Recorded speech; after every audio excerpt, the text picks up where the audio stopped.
Today is gonna be a crazy day.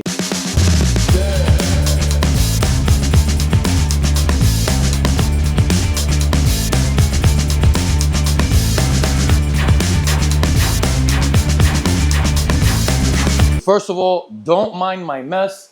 Yes, my 210-gallon tank is off the wall. That's for a separate reason. We've got bags of water and boxes here. There's a mess all over my floor. Don't mind that, because the priority today is going to be grabbing Flaco and Blanco, my 2 Arowana, and getting them over to predatory fins, where my guy Rod is going to be able to pack them for me safe and sound.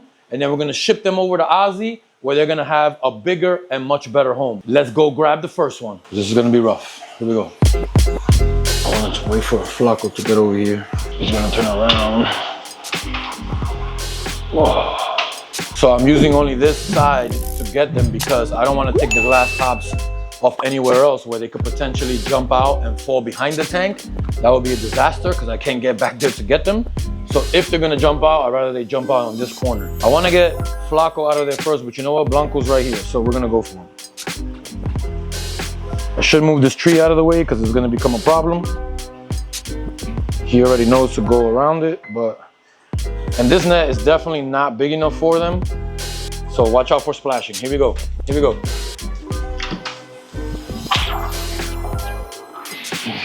Right into his bag. Okay, he's in the water. Let's try to get this net out. All right, that wasn't that bad. There he is. Okay, it's kind of calm, it's pretty good. I'm going to close this up right now and then set up my second bag before going after Blanco. That wasn't as bad as I thought it was gonna be. Okay, let's close this up.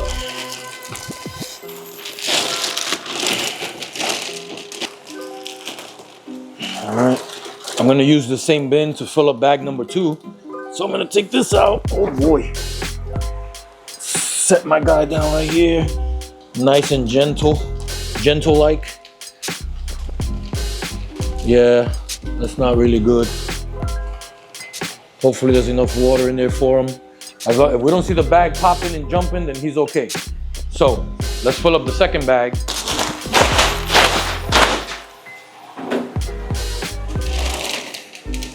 I thought the hard part was going to be catching them and them trying to jump out of the net, but I mean, check him out. The bag's not even moving, so he's calm in there. I guess the dark bags are actually a good idea, because they're not seeing a bunch of light and seeing us moving around, so not causing any extra stress on them. Just trying to give there a decent amount of water, but not so heavy that I can't carry it to the car. Flaco senses something already. That's kind of why he's staying over there to that side. So I'll see if I can lure him over to this side. As you can see, he's not looking too good. He's got some marks on him, right by his shoulder there. His fins are looking kind of torn and beat up, where you can see there's been some nipping going on from Blanco. And that's because they both have outgrown the tank, and now they're getting stressed due to the limited size. That's why we got to make this move and get them to a better place. All right, that's way too much water. Off. Should be good for Flaco right here. Let's try to get him. Let's see if I can get him to commit to the side. Okay, that's good. Oh, escape artist. Now he might not ever come back to the side. All right, I'm gonna attempt to funnel him over to the side from here. All right, let's keep him over there for now. All right, here we go.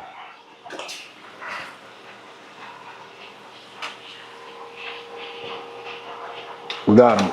We got him. Here we go. Watch out for splashing. He's not happy. Here we go. Wow.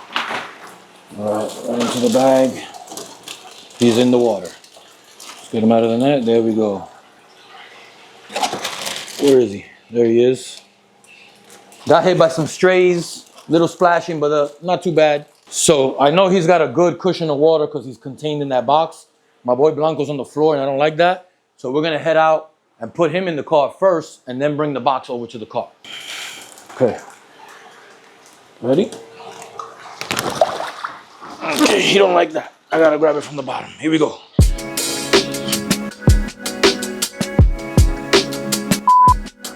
My phone, Joshua, go get it.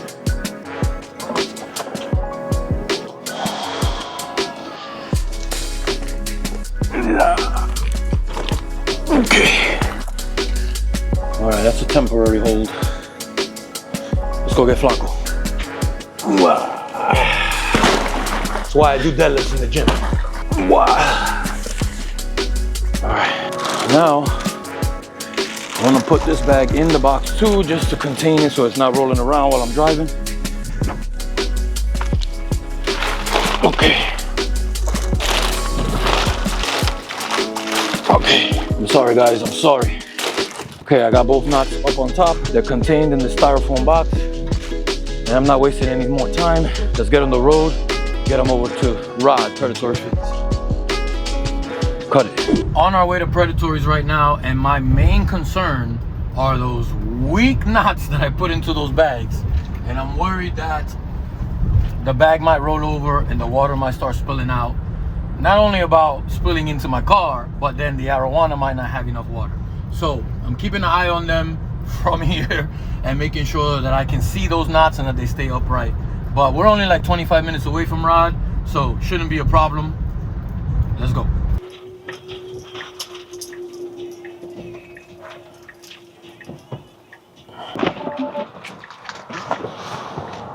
Damn, look at this tank, bro. There's Kev over there, doing work. Hi, how you doing? Is Kev available? Is it okay if I go over there? Is it okay that I'm recording? Okay. Hey Kev. Hi. How you doing? Rod told you I was coming by? Yeah, he did. Hi. Hi. How you doing? Good, how are you? Kev, it's okay if I'm recording? Yeah. Okay.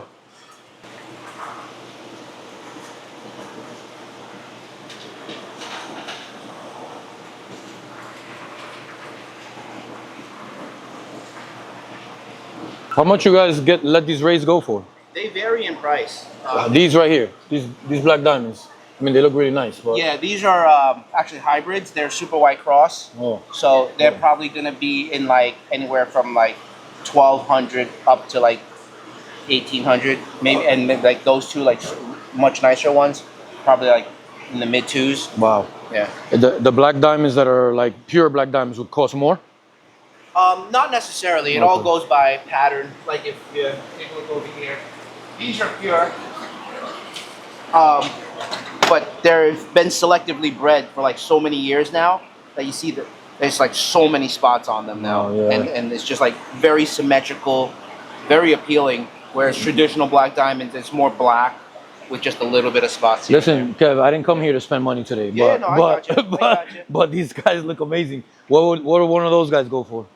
These guys start at 1,800 and go up to like 28. Wow, bro, that's incredible. But these are albino black diamonds. If I were to get, let's say if I were to get a male and a female, what would you recommend? Just to potentially in the future at some point, maybe spawning some. Nowadays, I tell people go with what you really like. You know, in the past, people were always afraid to keep stingrays. They think it's hard to keep, and they always want to start with the cheap Matoros and work their way up. But nowadays, with captive breeding and getting good stock is not as hard as before. So I would just say, you know, just go with what you like, because in the end, the cost that you spend in feeding and water changes and all that, you gotta like it. You gotta love it. Exactly. If not, you're not gonna do it. In your heart, you're like, damn, but I still really wanted the black diamond, but I started off with the Matoro. Yeah, I know. Just a couple $100 more. And then the one that you started with now is taking up all the space, and you don't have space for another one. And then, you know. But I had stingrays in the past, and I actually lost mine due to power failure. So that was a devastating loss. Okay. And I haven't like dived back in since then. Yeah. And I don't know. I know it's a scary thing. I might be ready again. I'm not sure. I don't know. Good, you know, we try to promote the hobby here. People are always afraid. They work up the courage. They get in. If they have a good experience, they keep going. If they had a bad experience, they revert back. Yeah. And they try other things. You know. Definitely. I feel that. Look at the rays over there. Yeah.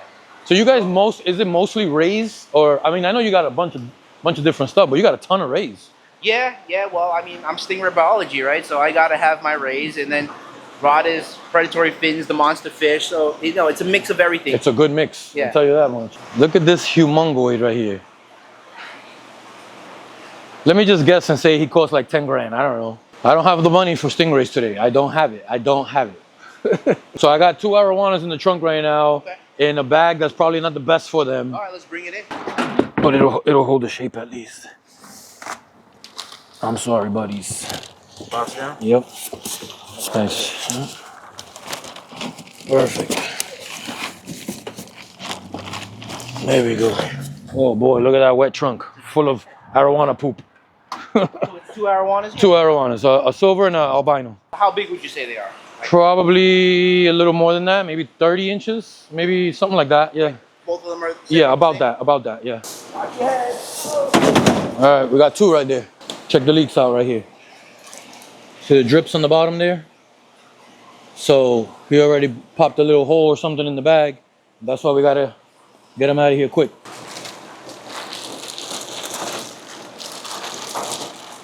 He's in there somewhere. There he is. Yeah, I see. I assume that's a non-chlorinated source of water. Is that RO or regular tap or? It's filtered tap water. Filtered tap? Yeah. No chlorine or anything in it? That's what you use, like Yep. filling up all the tanks? Yeah, it all comes out of that reserve tank right there. Okay.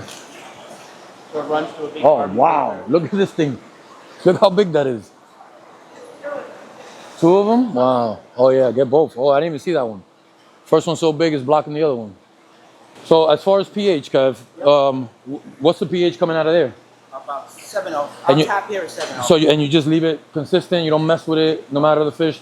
It's more problems trying to get it up and down depending on the fish, right? Yeah. Exactly. Okay. Stable is better. Yeah. Than, Well, I think I'm only 20 minutes from here, so we got pretty much the same water. yeah. Mine is like 7 as well from the tap. But I use tap, so mine is loaded with chlorine. Yeah, so you have to dechlorinate. I gotta dechlorinate, yeah. Hold the bag open. Mhm. Roll it down a little bit.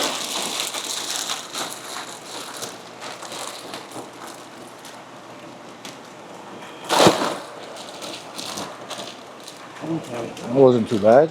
Check him out. Oh my goodness. This way is no damage to the fish.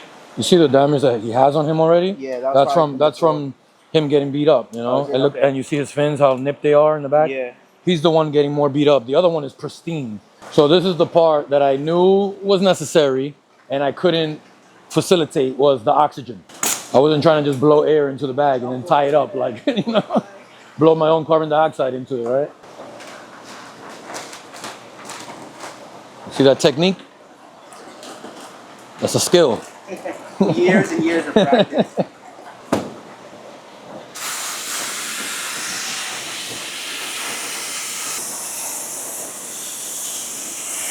You can measure the amount of air so it could fit in the. Yep. That's what I wanted. I wanted expert packaging for these guys. That's exactly what I wanted. What usually happens is you end up putting in too much air. And then it's. You can't close the lid. Yeah. Then you got to open the whole thing up again. So this way you can measure it out. That's exactly what I would have done. I would have made all those mistakes. Now people are worried. They might like think that it's not enough air. But once I close this down and get this flattened up, you see the bag's actually pretty full of air. Yep. All right, you're all set. You just gotta close it. I'll see you, buddy. The last of Flaco. He's been with me almost 4 years. Really? This one like 3 years. He's a little bigger than the other guy. Just don't want him to jump. He's gonna be jumpy. I always want to get the head first.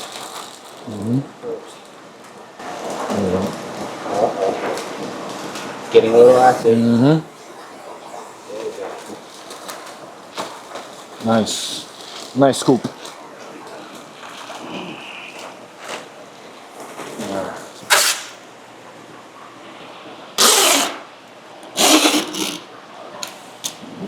Well, it's definitely going to a good home, right? So, Yeah, definitely is. They're gonna have plenty of space. and that's it. And they'll book the flight. Appreciate it, man. All right. Thank you. All right, take care, guys. Tell Rod I said hi and bye and thank you. Bye. Thank you. From those crappy boxes that I use to official shipping containers. Oh, wait. Oh, that's wet. That's wet. Yep, let's not do that. All right. Well, now I know you guys are like 20 minutes away, so All right. if I want some big fish, I'll holler at you. All right. Have fun, man. Thanks again, Kev.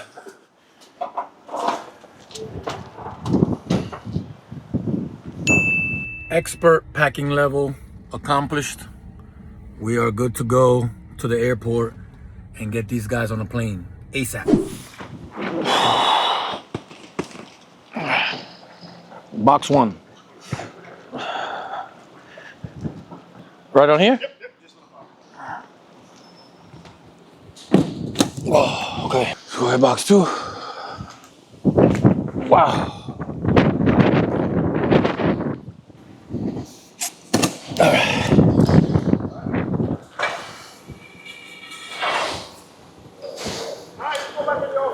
All right. Take good care of them, bro. Those boxes are heavy, man. I'm out of breath carrying them 10 feet. All right, they're gone, and they're now in Southwest Cargo and God's hands. Hopefully, they make it to Atlanta all right. It's a sad day, but it's also a good day because it's about the quality of the fish life at the end of the day, right, guys? Ozzy, you're receiving those guys tomorrow on my birthday, so happy birthday to me and you. Hope you enjoy, bro.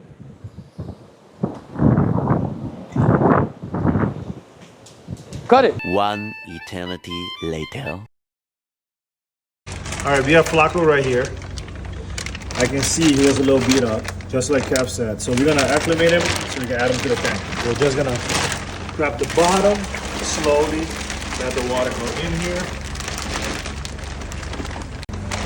The water smells a little bit, so we gotta have to take him out ASAP. And we're gonna do the same thing with this one. Grab the bottom. Yep, as we all know, they can jump very high. So, gotta be a little careful over here. They have traveled 24 hours, so the water's a little smelly. But we're gonna acclimate them real slow, keep a good eye on them, and make sure everything goes right. Traveling 24 hours of, he's stressed, so I'm gonna put some stress guard. The stress of the travel is making him like that stressful time. So. Exactly. So right now, the albino one looks amazing, but still a little pinkish. So he's a little stressed too. I can see it. So I'm gonna put stress guard. Eye on him, you know. Okay. Before I add him with all these crazy fishes over there, you know. The first one is 600 gallon, 8 foot. For net ready, what we're gonna do is we're gonna put the albino one in the 2,000 gallon because he was the one beating up on Flaco. While we're gonna move these 2 fishes, the Arowana in here and the peacock bass, to that tank also, so we can have Flaco by himself, so nobody hurts him, because we gotta protect him. So let's do this. He might jump, and we'll see how that goes.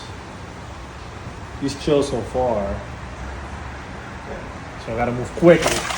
Here we go. Easy, up and in. There we go.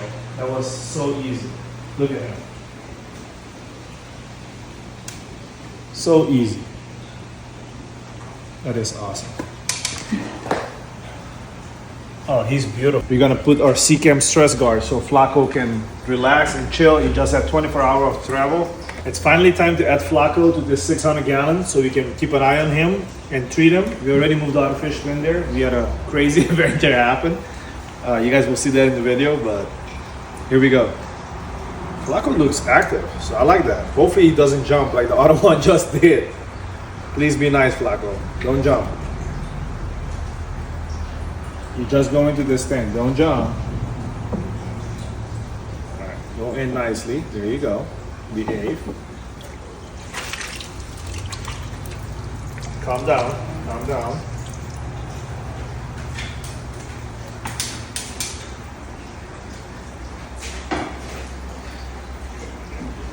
There he goes. We just moved Flaco to the 600 gallon. And as you guys can see, I left the peacock bass in here because he's obviously been adopted to for like the last 2 weeks and he's been doing great. So I didn't want to stress him and move him over. And as you guys saw in the video, how that one got crazy and jumped. So I'm just gonna leave him here. I'm gonna keep an eye on Flaco because I promised Cap that I'm gonna take really good care of him. and go from there. Well, for the first time ever, we are officially Arowana-less in the fish cave. The 450 has nothing but discus and geos in it right now. I'm super happy that the Arowanas made it over to Ozzy safe and sound. And I know that they're going to live their best life over there with his crazy monster tanks. So big shout out to Ozzy for being able to take them and continue to raise them and show them a really good life. By the way, if you want to see something really crazy that happened the day Ozzy got them, make sure you go check out Ozzy's channel. It'll be up soon. So what's the plan now for the 450? What are we going to do? That's a really good question. That video's right there. But before you go, if you enjoyed this video, make sure you give it a thumbs up. Don't forget to subscribe. And I'll see you on the other side. Peace.